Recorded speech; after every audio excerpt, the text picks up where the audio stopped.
बिस्मिल्लाहिर्रहमानिर्रहीम। अस्सलाम वालेकुम डियर स्टूडेंट्स, मैं हूं हबीबुल्लाह कमर और हम इंशाअल्लाह अज़ीज़ जो है वो डिजिटल लॉजिक डिज़ाइन के ऊपर डिस्कशन करेंगे। इन सेशंस के अंदर मैं आप लोगों को हेल्प आउट करूंगा कि आप डिजिटल लॉजिक एंड डिज़ाइन के सब्जेक्ट को किस तरह से अच्छे तरीके से रीड आउट कर सकते हैं। आपका चूँकि ये थर्ड सेमेस्टर है तो जो जो बुनियादी चीज़ें हमें डिजिटल लॉजिक एंड डिज़ाइन को पढ़ने के लिए चाहिए वो कुछ इस तरह से हैं कि आम तौर पे हम इस सब्जेक्ट को रिलेटिवली टफ सब्जेक्ट्स के अंडर कंसीडर करते हैं, क्योंकि अगर आप देखें तो इसमें मैथमेटिकल कॉन्सेप्ट्स भी हैं, इसमें फ़िज़िक्स के कॉन्सेप्ट्स भी मौजूद हैं और इसी तरह इसके अंदर इलेक्ट्रॉनिक सर्किट्स जो हैं उनके कॉन्सेप्ट्स भी मौजूद हैं जी। लेकिन अगर कोई कोर्स मुश्किल होता है तो उसके लिए हमें स्ट्रेटजी भी थोड़ी सी चेंज करनी चाहिए। नंबर वन तो हमने ये देखना है कि ये कोर्स हमारा मेजर्स में है या हमारे माइनर्स में है। तो ओवरऑल तो ये हमारे माइनर्स के अंदर ही आता है कि हमने इसको समझना है, इसके कॉन्सेप्ट्स को देखना है और उसके बाद फिर हमने तकरीबन प्रोग्रामिंग की दुनिया में बहुत कम इसका इस्तेमाल होता है। सिर्फ़ और सिर्फ ऐसे लोग इसको फ्यूचर में कैरी करते हैं जो सिस्टम प्रोग्रामिंग में जाते हैं या सर्किट प्रोग्रामिंग के अंदर जाते हैं। तो इसको स्टार्ट करते हैं जी। Analogue versus digital.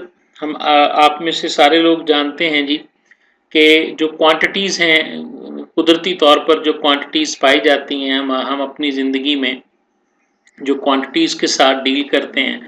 आपने अपने मैट्रिक और एफएससी लेवल की फ़िज़िक्स के पहले चैप्टर में ये पढ़ा होगा कि हमारे पास क्वांटिटीज़ होती हैं जिनको हम मेजर करते हैं और उन क्वांटिटीज़ के नाम आपने पढ़े जी। मास है, वेट है, स्पीड है, इसी तरह और भी आपने कुछ बेसिक क्वांटिटीज़ के बारे में पढ़ा, फिर आपने ड्राइव्ड क्वांटिटीज़ के बारे में पढ़ा। तो दुनिया में जितनी भी क्वांटिटीज़ एग्जिस्ट करती हैं उनमें से जो मोस्टली जो क्वांटिटीज़ हैं वो कॉन्टीन्यूस नेचर की हैं। तो कॉन्टीन्यूस क्वांटिटीज़ क्या होती हैं और उसके अलावा जो हमारे पास डिजिटल क्वांटिटीज़ होती हैं वो कैसे होती हैं, और फिर अगर हमारे पास ज़्यादातर क्वांटिटीज़ जो हैं वो कॉन्टीन्यूस नेचर की हैं तो हम उनको डिजिट्स के साथ कैसे रिप्रेजेंट करते हैं, असल में ये थीम है आज के लेक्चर का।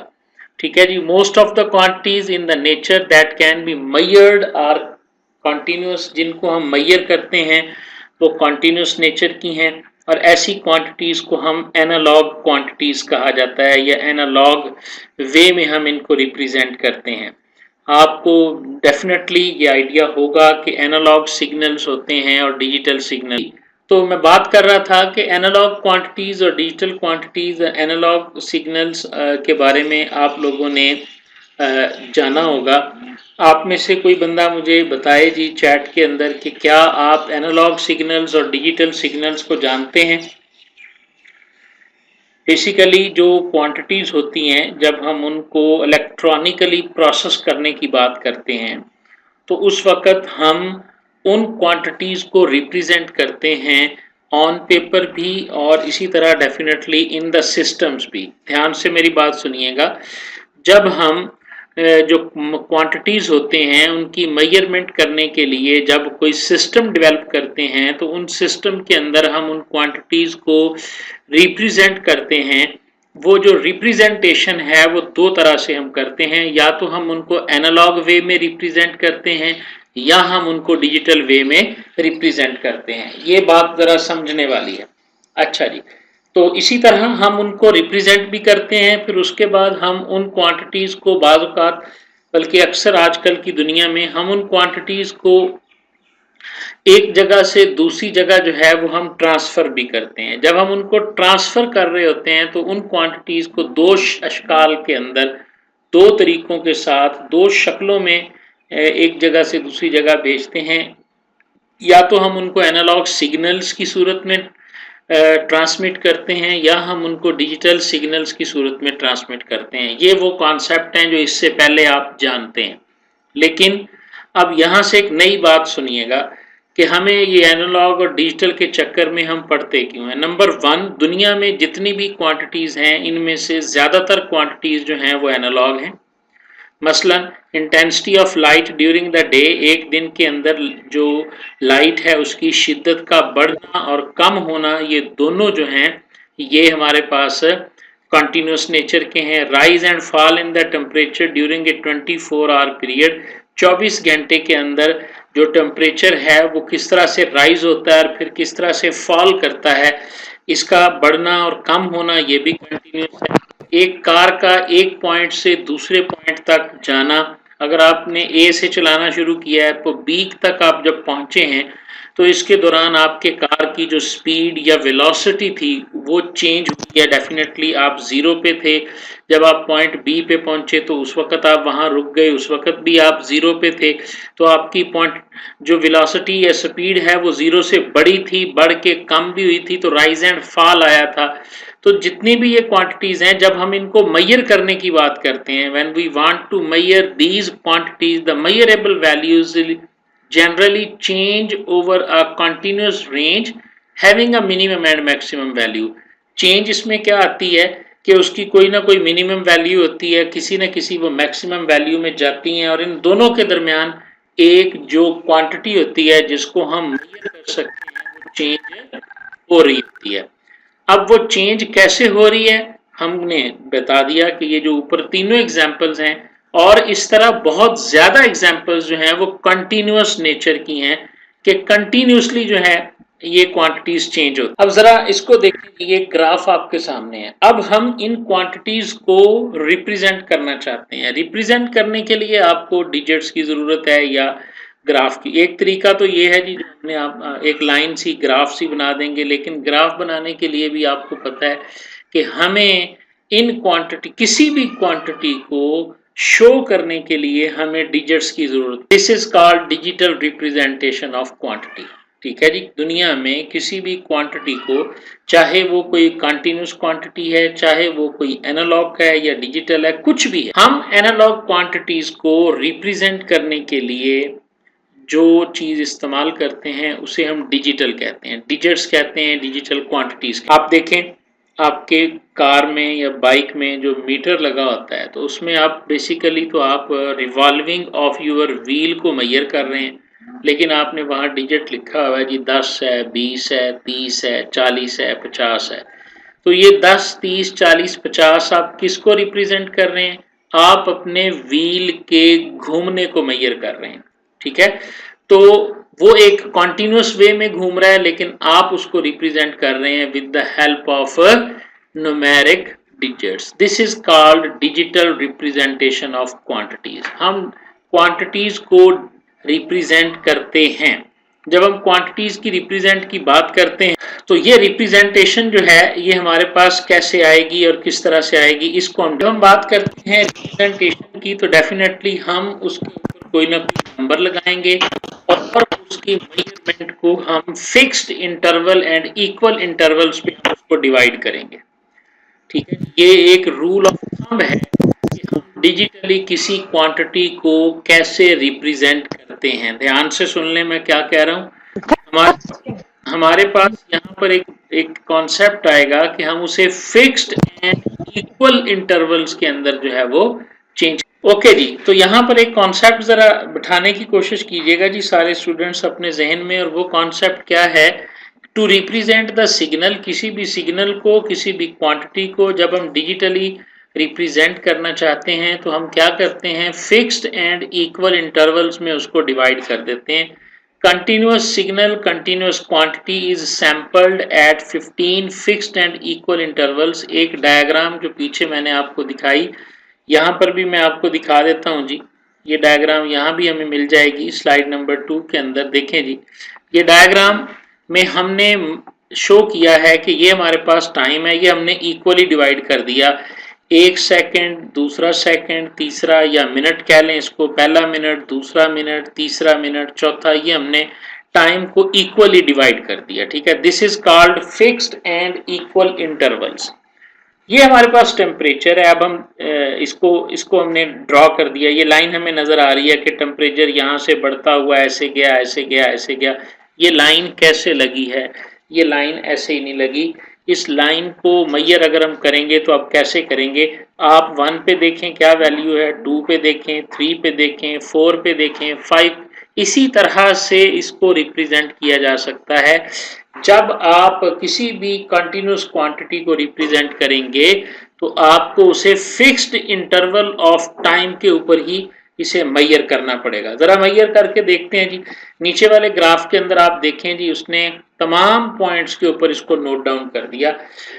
जब एक पहले मिनट के ऊपर ये 0 थी, दूसरे मिनट के ऊपर मैयर किया, उसे ये पॉइंट लगा दिया गया, तीसरे के ऊपर है, इसी तरह चौथे पे है, इसी तरह पांचवें पे है, छठे पे ये 34 था, सातवें पे ये 25 थी, इसी तरह आठवें पे ये 23 थी, और इस तरह ये पॉइंट्स 15 पॉइंट्स के ऊपर जो जो वैल्यू थी वो वैल्यू यहाँ पर मेंशन कर दी गई है। अब हम रिप्रेजेंट कर रहे हैं तो इस तरह हमने रिप्रेजेंट कर दिया कि जी फिक्स्ड इंटरवल। अब जितने इंटरवल आप छोटे करते चले जाएंगे आपको इसकी वैल्यू जो है वो उतनी ही क्लोज से क्लोज जो है वो मिलती चली जाएगी। यानी मैकेनिज्म हमारे पास किसी भी कॉन्टिन्यूस क्वांटिटी को या एनालॉग सिग्नल को रिप्रेजेंट करने का ये है कि हम उसको फिक्स्ड इंटरवल ऑफ टाइम के ऊपर डिस्ट्रीब्यूट कर देंगे, उसे प्लॉट कर देंगे। तो अब जितने भी छोटे इंटरवल हो जाएंगे, अगर आप ये इंटरवल 15 की बजाय 30 कर दें, ठीक है, तो आपके पास 30 वैल्यूज जो है ना वो आ जाएंगी। और इसी तरह अगर आप इन इंटरवल्स को 15 की बजाय 7 कर देंगे तो फिर ये डायग्राम आपके पास कैसे बनेंगी जी। देखें जी जरा, अभी हमारे पास कितने हैं जी, अगर इन नंबर्स को गिने 1 2 3 4 5, अब हमने दरमियान वाला पोर्शन बिल्कुल निकाल दिया। हमने यहाँ पे 2 पे इसकी वैल्यू देखी तो 2 थी, इसी तरह 4 पे वैल्यू देखी तो 7 थी, हमने उस वैल्यू को और उन लाइन को आपस में मिला दिया। अगर आप गौर से देखें तो अब इसमें वो जो लाइन थी वो सिमेट्रिक नहीं है, बल्कि सैंपल्स हैं हमारे पास डिफरेंट इंटरवल्स के ऊपर। और आगे चले जाएं, अब हमने वो नंबर खत्म कर दिए तो ये वैल्यूज आपको इस तरह से मिल रही है, और मैंने 15 की बजाय 7 सैंपल्स जो हैं वो उनको ले लिया है। ठीक है, तो आपको ये शक्ल कोई चेंज नजर नहीं आएगी अगर आप गौर से देखेंगे तो। ये वाला पोर्शन चूंकि इसमें से गायब हो गया, लेकिन ये वाली शक्ल जो है ऑलमोस्ट उसी तरह मिल रही है। अब यहां से आपने डिफाइन कैसे करना है कि कंटिन्यूस सिग्नल क्या है। ठीक है जी, तो सुने, अगर एक क्वांटिटी या एक signal fixed interval of times में, ठीक है, उसका राइज एंड फॉल जो है वो कॉन्टिन्यूस नेचर का है, यानी वो कभी कितना बढ़ जाता है कभी कितना बढ़ जाता है, यानी वो एक जैसा नहीं है, सिमिलर नहीं है, तो इसका मतलब है कि ये क्वांटिटी जो है ये एक एनालॉग क्वांटिटी है। अगर फिक्स्ड इंटरवल ऑफ टाइम के अंदर उसका बढ़ना या उसका कम होना जो है वो सिमिलर या सिमेट्रिक नहीं है, तो उस सूरत के अंदर जो है वो आप देख सकते हैं कि उसे हम कहेंगे कि ये एक डिजिटल या डिस्क्रीट क्वांटिटी है जी। बात यहां तक समझ आनी चाहिए जी कि most of the quantities in the world in the nature are continuous, and there is a mathematical system by which we can represent in an analog and continuous quantity by plotting a graph and distributing the rise and fall यानी minimum and the maximum value over fixed interval of a time। ये चीजें हमारे पास possible हैं जी। अब आ गया जी कि हम electronically कैसे प्रोसेस करते हैं, यानी अगला सवाल या अगली बात हमारी ये है कि इन क्वांटिटीज को हम इलेक्ट्रॉनिकली कैसे प्रोसेस करते हैं। ठीक है जी, तो इनको इलेक्ट्रॉनिकली प्रोसेस करने के लिए दुनिया में 2 किस्म के सिस्टम्स हैं। एक सिस्टम है एनालॉग इलेक्ट्रॉनिक सिस्टम्स, ठीक है जी, और दूसरा जो है वो है इलेक्ट्रॉनिक सिस्टम। ये 2 सिस्टम्स हैं जी जिनकी मदद से इन क्वांटिटीज को प्रोसेस किया जाता है। हम बात करने जा रहे हैं कि डिजिटल लॉजिक एंड डिजाइन की, कि ये दुनिया में जो सीपीयू बन गया ये कैसे बना, ये दुनिया के अंदर जो हम जो है वो कैलकुलेशन कर रहे हैं बजरिया इलेक्ट्रॉनिक गैजेट्स। ये हो कैसे रहे हैं, इनके पीछे साइंस क्या है, कैसे आवाज़ 1 2 3 में चेंज हो जाती है, कैसे तस्वीर 0 और 1 बन जाती है और वो जाके आपकी हार्ड डिस्क में मेमोरी में जो है ना वो स्टोर हो जाती है। बेसिकली हमने इस फिलॉसफी को अंडरस्टैंड करने की कोशिश करनी है डिजिटल लॉजिक एंड डिज़ाइन के अंदर। तो पहला सिस्टम जो है वो है analogue electronic system. These systems accept and process continuous signals. सबसे पहली बात कि डायरेक्ट कॉन्टिन्यूस सिग्नल को ये सिस्टम एक्सेप्ट करता है, ठीक है।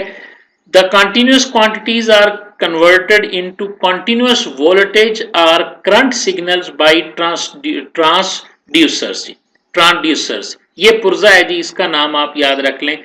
यहां पर ये बात आपको समझ में आ गई कि ट्रांसड्यूसर कौन सा पुर्जा है। ऐसा पुर्जा है जो कंटिन्यूस क्वांटिटी को चेंज करता है कंटिन्यूस वोल्टेज या करंट के अंदर, ठीक है जी। ऐसा सिस्टम एनालॉग इलेक्ट्रॉनिक सिस्टम, ऐसा सिस्टम जो कंटिन्यूस सिग्नल को डायरेक्टली एक्सेप्ट कर लेगा और प्रोसेस कर लेगा, किसी किस्म की कोई चेंज नहीं लेके आएगा उसके अंदर। और दूसरी बात क्या है कि वो रिप्रेजेंटेशन कैसे करेगा कंटिन्यूस क्वांटिटी को, वो कंटिन्यूस वोल्टेज के साथ या करंट सिग्नल्स के साथ जो है वो उसे रिप्रेजेंट करेगा। और जो पुर्जा ये काम करता है उस पुर्जे को हम ट्रांसड्यूसर कहते हैं जी, ये लफ्ज भी याद रखना है। ये पहला पुर्जा है इस एनालॉग सर्किट का जो आज हमें पता चला कि जी जो एनालॉग सिग्नल्स को एनालॉग वोल्टेज में चेंज करता है उसका नाम ट्रांसड्यूसर है। दूसरा सिस्टम देखें जी, these systems accept and process discrete samples representing actual continuous signals. ध्यान से सुन ले क्या कह रहा है जी, सिग्नल ये कॉन्टिन्यूस है लेकिन इसको रिप्रेजेंट किया गया है डिस्क्रीट सैंपल्स। जैसे ऊपर मैंने आपको ग्राफ बना के दिखाया, याद करो कि पहला ग्राफ जो था उसके अंदर हमने देखा कि वो कॉन्टिन्यूस ग्राफ था। फिर हमने नीचे इंटरवल बनाए, उन इंटरवल के अंदर हमने 15 इंटरवल में भी उसको चेंज करके देखा, 7 इंटरवल में भी चेंज करके देखा। तो जो फिक्स्ड इंटरवल के ऊपर हमने उसके सैंपल्स बनाए हुए हैं, ये ऐसा सिस्टम है जो उन कंटिन्यूस सिग्नल्स की डिस्क्रीट रिप्रेजेंटेशन को एक्सेप्ट करता है और प्रोसेस करता है। Analogue to digital converters are used to sample the continuous voltage signals representing the original signal। ध्यान से देखें जी, जो डिजिटल इलेक्ट्रॉनिक सिस्टम है ये एनालॉग से डिजिटल में कन्वर्ट करता है। इसके अंदर ये मैकेनिज्म मौजूद होता है, एनालॉग वाले में कोई मैकेनिज्म नहीं था लेकिन इसके अंदर ये मैकेनिज्म मौजूद है कि ये एनालॉग को डिजिटल में कन्वर्ट करेगा और वोल्टेज के साथ उसको रिप्रेजेंट करेगा जी। ये इनकी डायग्राम बनी हुई है, ये डायग्राम है हमारे पास एनालॉग इलेक्ट्रॉनिक सिस्टम की। इसमें ये देखें टेम्परेचर आ रहा है, यहाँ पे ट्रांसड्यूसर लगा हुआ है, इसने इसको बना दिया इनपुट कॉन्टिन्यूस सिग्नल की सूरत में। देखें जी ये आपके पास कंटिन्यूस सिग्नल था, ये आपका मिली वोल्टेज के अंदर सिग्नल बन गया, एनालॉग सिस्टम के पास चला गया और इसने इसको इस तरीके से जो है ना वो आउटपुट कर दिया। एक एग्जांपल बड़ी प्यारी यहाँ पे लिखी हुई है जी। अब इस सिस्टम का पिटफॉल क्या है, क्या नुकसान है इसका। अगर ये एनालॉग सिग्नल्स को ले रहा है और उनको वैल्यू असाइन कर रहा है तो इसमें मसला क्या है, ठीक है जी। इसमें जो मसला है वो आपने यहाँ से पढ़ के देखना है कि इसमें क्या मसला है, ठीक है जी। ये मैं आप पे छोड़ रहा हूँ, कल मैं आपसे पूछूंगा कि ये वाला जो टेक्स्ट है इसका इस सिस्टम में और इस टेक्स्ट में आपने पढ़ के मुझे बताना है कि क्या डिसएडवांटेज है या क्या लिमिटेशन है कि हम इस सिस्टम को यूज। बाद यहां तक बात समझ में आ गई तो यहां से हमें पता चलेगा, इस लिमिटेशन से हमें पता चलेगा कि हमें डिजिटल सिस्टम्स चाहिए ताकि हम कॉन्टिन्यूस डाटा को या क्वांटिटीज को बेहतर तरीके से मेजर कर सकें। तो we need digital systems and digital systems जो हैं ये बेस करते हैं डिजिटल वैल्यूज के ऊपर। डिजिटल सिस्टम्स काम करते हैं सिर्फ 2 वोल्टेज स्टेट्स के साथ, एक +5 वोल्ट होती है और दूसरी जिसको हम 1 कहेंगे, दूसरा 0 वोल्ट होता है। याद रखें जी आपने आज तक ये पढ़ा कि डिजिटल वैल्यूज दो होती हैं, एक 1 होता है और एक 0 होता है, ठीक है जी। जब आप कीबोर्ड से बटन ए प्रेस करते हैं तो आपकी जो तार सीपीयू में जा रही है, गौर से बताएं मुझे, उस तार के अंदर 1 0 0 1 0 1 ये जा रहा होगा या कुछ। आज एक बात आपको बता दूं जी कि कंप्यूटर के अंदर तो करंट होता है, 1 और 0 तो नहीं होता। क्यों जी? कंप्यूटर तो बिजली पे चल रहा होता है, उसके अंदर 1 और 0 कहाँ आ गया? जरा ये मुझे बताएं कि कोई भी बिजली के सर्किट के अंदर कैसे पॉसिबल है कि उसकी तारों के अंदर या 1 जाएगा या 0 जाएगा? क्यों जी? उसकी तारों के अंदर तो करंट ही जाएगा। समझ आ रही है बात की? इलेक्ट्रॉनिक वोल्टेज जाएंगे। हाँ, इलेक्ट्रॉनिक वोल्टेज सिस्टम जो डेवलप हुआ है वो क्या है वो सुने। जब 1 भेजना होता है तो +5 वोल्ट करंट जाता है, जब 0 भेजना होता है तो उस वक्त 0 वोल्ट का एक करंट जाता है। समझ आ रही है? तो इसका मतलब क्या है कि in electronic circuits 1 is equal to +5 volt and 0 is equal to 0 volt. ये लफ्ज याद रख लें जी। समझ आई बात की जी? तो अंदर करंट ही घूम रहा होता है, या वो +5 वोल्ट का होता है या वो 0 वोल्ट का होता है। इसीलिए कंप्यूटर के अंदर जब आप किसी भी पुर्जे को हाथ लगाते हैं तो वो करंट जो होता है उससे वो आपको लगता नहीं है, चूँकि उसकी इंटेंसिटी सिर्फ 5 वोल्ट की होती है और 72 वोल्ट से ज़्यादा अगर चार्ज हो तो देन वो इंसान के लिए जो है ना वो नुकसानदेह होता है। ठीक है जी? तो याद रखें ये जो 0 और 1 है ना, ये रिप्रेजेंटेशन है हमारे लिए, हमें समझाने के लिए। अगर ये बताया जाता कि जी इसमें +5 और 0 होता है तो आपने कंफ्यूज हो जाना था। ठीक है? जो चीज़ें मैथमेटिकली डील हो रही हैं वो दो स्टेट्स हैं और उन दो स्टेट्स को इलेक्ट्रॉनिकली हम +5 वोल्ट और 0 से रिप्रेजेंट कर रहे हैं और मैथमेटिकली हम उसको 0 के डिजिट से और 1 के डिजिट से हम उसको रिप्रेजेंट कर रहे हैं। जरा ये वाली लाइन पढ़े, यहाँ लिखा हुआ है 0 और 1, यहाँ लिखा हुआ है ऑन एंड ऑफ। तो इसका क्या मतलब है? 0 का मतलब ऑन है, 1 का मतलब ऑफ है। यहाँ लिखा हुआ है ब्लैक एंड व्हाइट, तो 0 का मतलब ब्लैक है, 1 का मतलब व्हाइट है। यहाँ लिखा हुआ है टेम्परेचर हॉट एंड कूल, और इसी तरह लिखा हुआ है मूविंग एंड स्टेशनरी, और इसी तरह मैं नीचे लिख दूं, ठीक है, an electronic signal with 0 volt और +5 वोल्ट। तो ये उसकी डिजिटल रिप्रेजेंटेशन बन जाएगी। तो हम करते क्या हैं कि डिजिटल सिस्टम इतने एनरिच सिस्टम हैं कि इनकी मदद से हम तकरीबन तमाम वैल्यूज को रिप्रेजेंट कर सकते हैं। इसके लिए हमें बाइनरी नंबर सिस्टम पढ़ना पड़ता है। बाइनरी नंबर सिस्टम में हम सीखते हैं और इलेक्ट्रॉनिक्स के इंजीनियर्स जो होते हैं वो उनको वोल्टेज की दुनिया के अंदर उसे इम्प्लीमेंट करते हैं। ठीक है जी? तो ये बाइनरी नंबर सिस्टम के बारे में हम पढ़ेंगे जी कि इसमें ये सारी ये चीज़ें आपने खुद से पढ़नी है जी। मैं इसको वाइंड अप कर रहा हूँ जी। ठीक है? डिजिटल डोमेन के एडवांटेजेस भी आपने खुद पढ़ने हैं और मैं सिर्फ यहाँ पे एक चीज़ आपको बता रहा हूँ जी कि हम डिजिटल को कैसे रिप्रेजेंट करते हैं। ये वैल्यूज़ पढ़िएगा जी कि अगर मैं 4 रंगों को रेड, ब्लू, ग्रीन और येलो को रिप्रेजेंट करना चाहता हूँ तो मैं इसको 0 0 0 1 1 0 और 1 1 से रिप्रेजेंट कर सकता हूँ। लेकिन अगर मैं ये चाहूँ कि 0 1 का कोई और कम्बिनेशन मुझे मिल जाए और मैं किसी और रंग का वो नाम रख सकूं तो अब पॉसिबल नहीं है। जितने डिजिट्स आपके पास होते हैं, अगर आपके पास 2 डिजिट हैं तो आप 2 की ताकत 2, उससे 4 चीजों को रिप्रेजेंट कर सकते हैं। ठीक है जी? ये बात ध्यान से सुनिएगा। अगर आपके पास नंबर ऑफ डिजिट्स 2 होंगे, जैसे ये 2 डिजिट हैं, 0 ये भी 2 हैं, तो 2 डिजिट्स के साथ कितनी चीजों को रिप्रेजेंट किया जा सकता है? 2 रेज टू द पावर 2। अच्छा, इसी तरह आप फर्ज करें 39 है। अब 39 को रिप्रेजेंट करने के लिए सिंपली आप इसको बाइनरी में चेंज कर दें। तो जब आप इसको बाइनरी में चेंज करेंगे तो ये 6 डिजिट आपको नजर आ रहे हैं। तो 6 डिजिट से मैक्सिमम कहां तक हम रिप्रेजेंट कर सकते हैं? 2 रेज टू द पावर 60, और जो कि बनती है 64। 64 तक तो आप 6 डिजिट के साथ रिप्रेजेंटेशन कर सकते हैं, लेकिन जैसे ही 65 होगा तो आपको एक डिजिट और बढ़ाना पड़ जाएगा जी। अब आगे आ जाएंगे, ये हो गया जी 39 को हमने रिप्रेजेंट कर दिया बाइनरी में। अब इस बाइनरी को हम मशीन के अंदर डालते हैं। जब मशीन के अंदर डालेंगे तो मशीन इसे कैसे रिप्रेजेंट करेगी, ये 1 के लिए +5 वोल्ट का सिग्नल जनरेट करेगी और 0 के लिए 0 वोल्ट का, फिर 0 वोल्ट का, फिर +5 वोल्ट, फिर +5 वोल्ट और फिर +5 वोल्ट। यहाँ से इजीली हम डिकोड कर सकते हैं 1 0 0 1 1 1।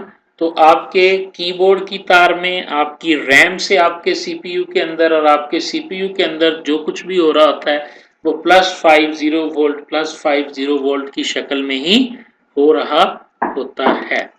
यहाँ तक अगर किसी का कोई भी क्वेश्चन है तो वो पूछ सकता है जी।